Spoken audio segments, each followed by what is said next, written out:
वो खजाना कहाँ कैसे है। संत ऐसे पकड़ा देते जैसे नहीं कि चाबी आप दूसरी मिलाते रहो ताला नहीं खुलेगा, और जो वास्तविक चाबी है लगाई नहीं कि ताला खुल गया।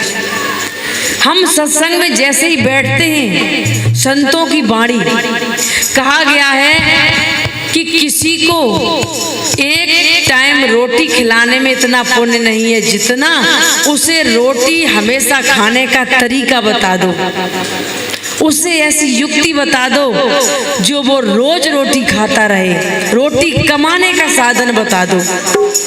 तो यहाँ वो खजाना बताया जाता है। धन दौलत कागज के टुकड़े नहीं, वो खजाना तुम्हारे जो अंदर छिपा हुआ है, ज्ञान का खजाना, आत्म शांति का खजाना, आनंद का खजाना, उस परम सत्य का खजाना। उस परम सत्य का खजाना कैसा क्या है, एक छोटे से उदाहरण से आपको समझा रहे हैं। बोलिए श्री सद्गुरुदेव की। पीछे माता बहनों को शांति से बैठा दो कि कितना समय बता देना, समय बता देना, वाणी को बंद कर देंगे उसी समय। एक छोटा सा उदाहरण आपको सुना रहे हैं कि एक पिता की इकलौती संतान थी, और वो संतान ने जैसे ही बड़ा हुआ मांस मदिरा खाना शराब पीना शुरू कर दिया। घर में जो भी धन था, आप जानते हो कमाओगे नहीं तो वो कितने दिन चलेगा। पिता ने अपने धन को एक जगह गाड़ दिया, जमीन में दबा दिया, और उसका साखी के रूप में, दुआ के रूप में कुछ लिख के और एक किताब में रख दिया।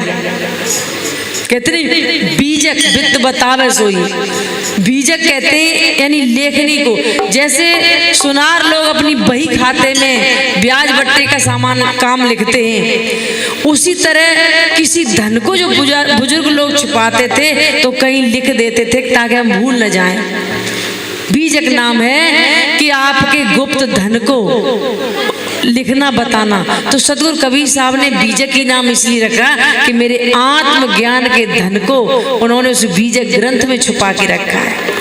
तो ऐसे ही उस पिता ने छुपा के रख दिया और किताब में लिख दिया। उस बेटे को जब धन बिल्कुल नहीं रहा तो उसने सोचा पिता कहीं छुपा के तो रख गए धन, तो वो किताब उठाई तो उसको पूरी समझ में नहीं आई। उसमें लिखा था, उसके दरवाजे पे एक मंदिर बना था कि मंदिर के गुम्बद में धन छिपा हुआ है। बेटे ने उल्टा समझा, उसने बिल्डोजर मंगा के पूरा मंदिर को तोड़वा दिया। मंदिर टूट गया, जमीन खुदाई की, लेकिन धन का कहीं एक कड़ भी नहीं मिला। अब दुखी, दिन रात दुखी परेशान, लेकिन उसके पिता के एक गुरु थे, कभी भूलते हुए कैसे भी आ गए।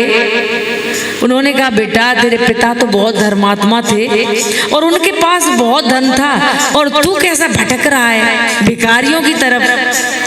उसने कहा कि पिताजी के पास धन तो था और एक किताब भी है, उसमें लिखा भी है कि गुम्बद में धन छिपा है। मैंने गुम्बद को तोड़ डाला लेकिन धन तो मिला नहीं। कि मुझे दिखा किताब, लेके आया, दिखाया तो गुरु को उनकी भाषा का पता था कि ये धन कहाँ छुपा कैसा। उन्होंने कहा तूने तो गजब कर दिया, इस मंदिर को तोड़ क्यों दिया, इसमें तो अपार धन गढ़ा हुआ है कि फिर कैसे मिले। कि अब कुछ भी कर, कर्जे पे पैसे ला, वैसा का वैसा मंदिर फिर बना के तैयार कर, उतना ही लंबा चौड़ा उतने ही बीच में।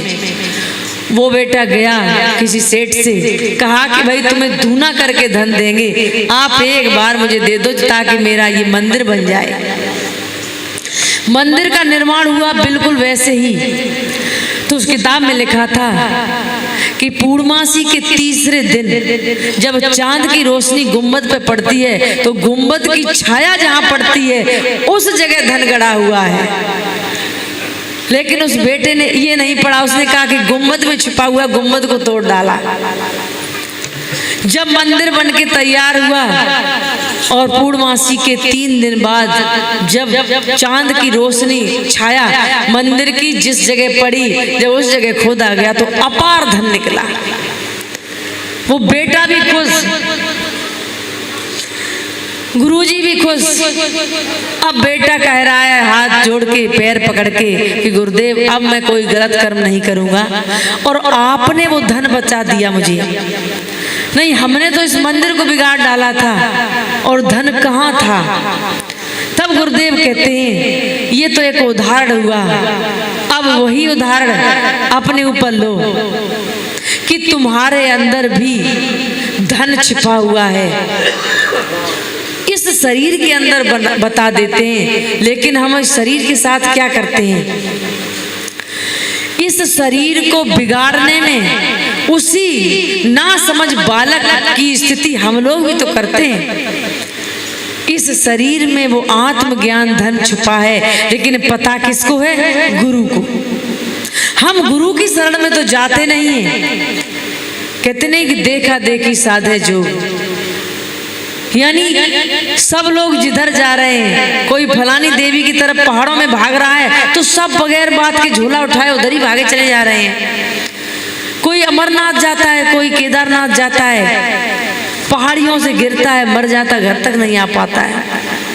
पिछली बार केदारनाथ में जो तूफान आया था, 10 लाख आदमियों की मृत्यु हुई वहां। बताइए, केदारनाथ में सब शक्ति थी, सब कुछ था, तो उन प्राणियों जो उन्हीं के दर्शन करने जाते थे क्यों नहीं बचाया उन्हें? क्योंकि मरना और जीना ये सब तुम्हारे कर्मों पर निर्भर है। तो सबसे पहले अपने कर्मों को सुधारिए। आपके कर्म सुधर गए और कर्म सुधरते ही सदगुरुदेव के सहारे पर, तो हम इस शरीर रूपी मंदिर को तो बिगाड़ने में लगे हुए हैं। कैसे बिगाड़ते हैं? किसी ने जरा सा क्रोध किया, हमने दूना क्रोध किया, फिर उसके बाद थप्पड़बाजी होने लगी, नहीं तो बंदूक कट्टा निकाल लाए, गोली मार दी, जान से खत्म कर दिया।